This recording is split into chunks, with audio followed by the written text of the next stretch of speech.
I have shown several smartphones, from cheap smartphones to smartphones with the best specifications and technology, to help you choose the ideal smartphone for you.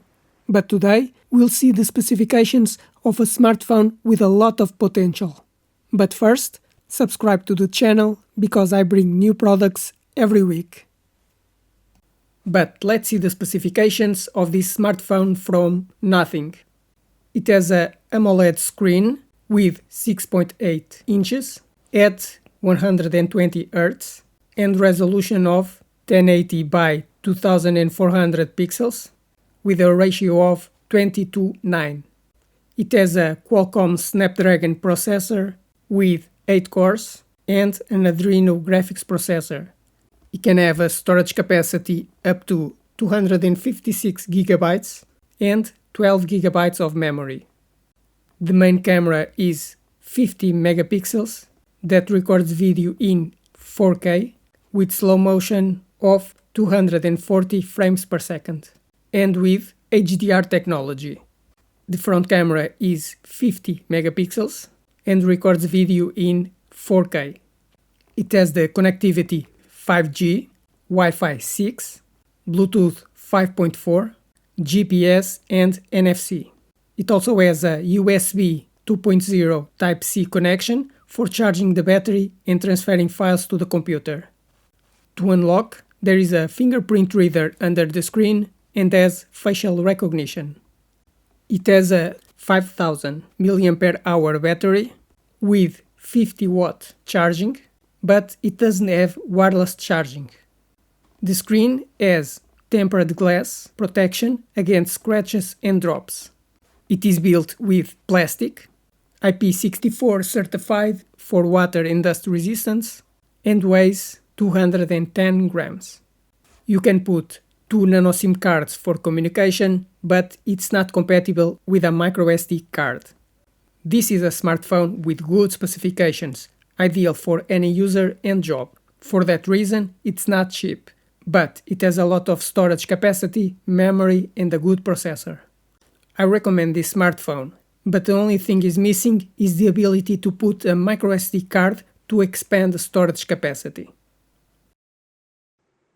Smartphones have become the most important device in our lives, due to their versatility, convenience and communication capabilities. But with so many different smartphone models, it can be difficult to choose which smartphone you should buy, because you have to consider several features: the screen size, amount of memory, processor speed, camera resolution, connectivity, or the sensors it has. But I will explain all these features to you, so you know how to choose a new smartphone.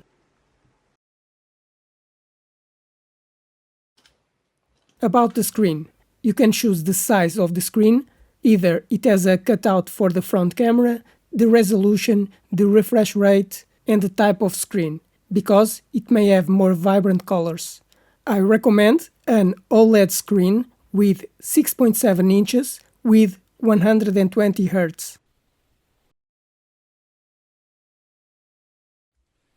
About the processor. The processor is very important, because the faster it is, the faster the smartphone will work and the smoother your interaction will be. A processor can have multiple cores, speeds, and an integrated graphics processor, which is very important for gaming. I recommend that it have a MediaTek or Snapdragon processor with at least 6 cores at 2.4 GHz.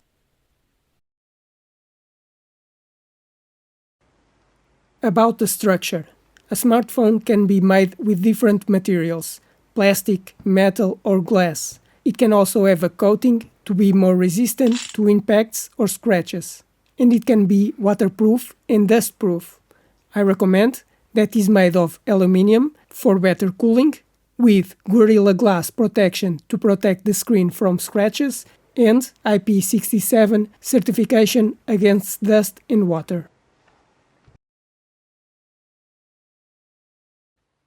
The RAM memory is the memory that all applications will be running when you use your smartphone.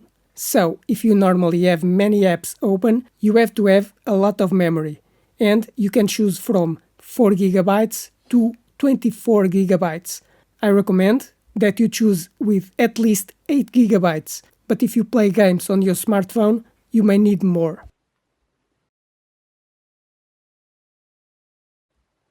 The internal storage is for storing all files, applications, and operating system. A smartphone can have between 64 gigabytes and 1 terabyte of capacity. I recommend choosing a smartphone with at least 128 gigabytes, but if you record videos and take a lot of photos, you should choose with 256 gigabytes. But if you have a lot of files and movies on your smartphone, you may need even more capacity.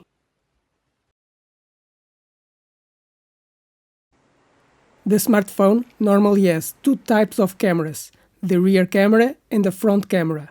The rear camera is the main one, with higher quality and can have 4 different cameras. A camera can have a very large sensor for better imaging, better sensitivity at night, take photos up to 50 megapixels, and record in 8K. I recommend that you choose a camera that records videos in at least 1080p and captures photos in 12 megapixels.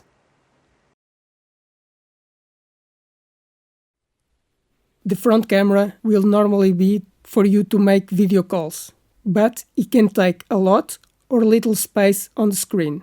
It can have 32 megapixels and record 4K video, but for video calls, a 720p camera is enough.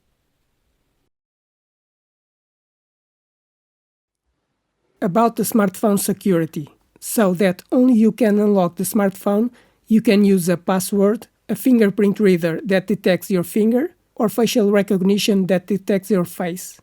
I recommend that it has at least a fingerprint reader, but it's up to you if you prefer other protection systems.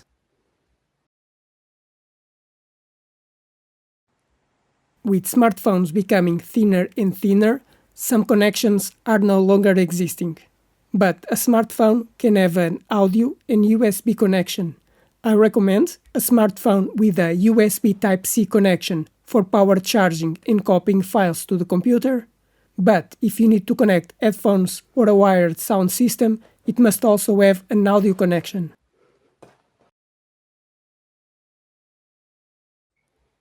About wireless connectivity, the smartphone is connected to the internet using mobile data or Wi-Fi. Currently, 4G and 5G are the most common, but 6G will be the next generation. To connect to Wi-Fi, you can have Wi-Fi 5 with speeds of 3 gigabits or Wi-Fi 6 with 9 gigabits, and Bluetooth for communicating with nearby devices.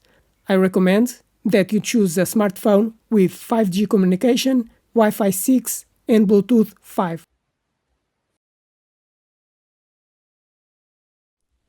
But a smartphone can also allow compatibility with other cards, because a smartphone can have 2 SIM cards for mobile communication, but you can also put a microSD card to expand the storage capacity.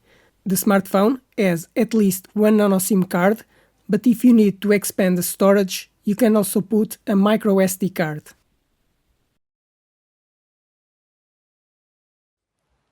The larger the battery capacity, the longer your smartphone will last before you have to charge the battery again. The battery can last between 1 day and 1 week. This will depend on how you use your smartphone. Either you keep the screen turned on for a long time if you are using the Wi-Fi, or if you record a lot of videos and photos.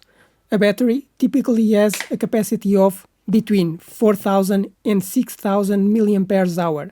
I recommend with at least 5,000 mAh, but the higher capacity, the better.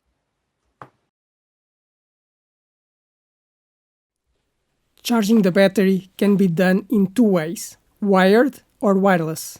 Wired charging can be between 10 watts and 240 watts. The higher the power, the faster will charge, being able to charge your smartphone in 15 minutes. Wireless charging can be done between 5 watts and 50 watts. I recommend that you have at least 20 watts of charging, which will charge the smartphone in 40 minutes.